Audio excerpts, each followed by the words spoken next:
प्रेम से बोलिए सच्चे दरबार के। अखन अहाँ सब सुन रहल छी आदित्य रिकॉर्डिंग स्टूडियो हटनी से।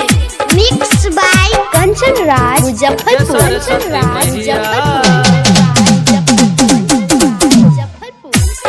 अभी आप सुन रहे हैं धीरज ध्यानी यूट्यूब चैनल के माध्यम से।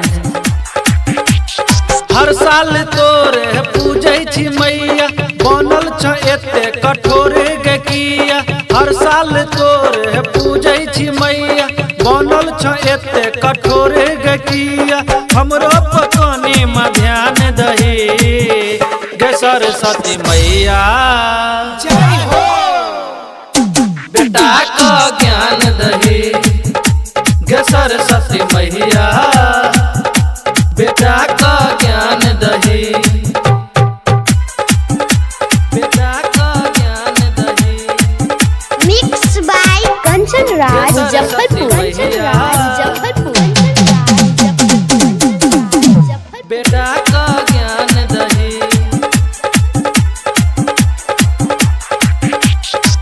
एगो ज्ञान के बिना हम आगे लाग छै जग सुना गे।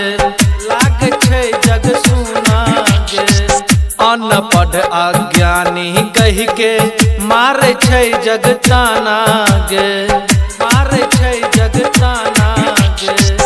एगो ज्ञान के बिना हम आगे लाग छै जग सुना गे। अनपढ़ अज्ञानी कहि के मारे छै जग ताना गे। सबके माँ विद्या तू दान दही गे सरस्वती मैया। जय हो बेटा का ज्ञान दही गे सरस्वती मैया। बेटा का ज्ञान दही। बेटा का ज्ञान दही। Mix by Kanchan Raj Muzaffarpur.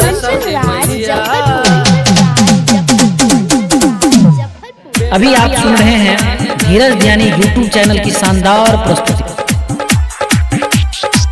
एक हाथ में पुस्तक शोभे दोसर हाथ में बीना गे। दोसर हाथ में बीना गे। हंस पर सवार भके एलही माघ महीना गे। एलही माघ महीना गे।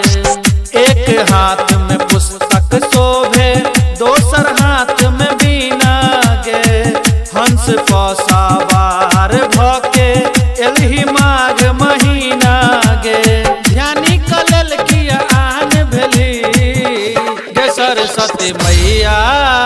जय हो बेटा का ज्ञान दही गे सरस्वती मैया। बेटा का ज्ञान दही।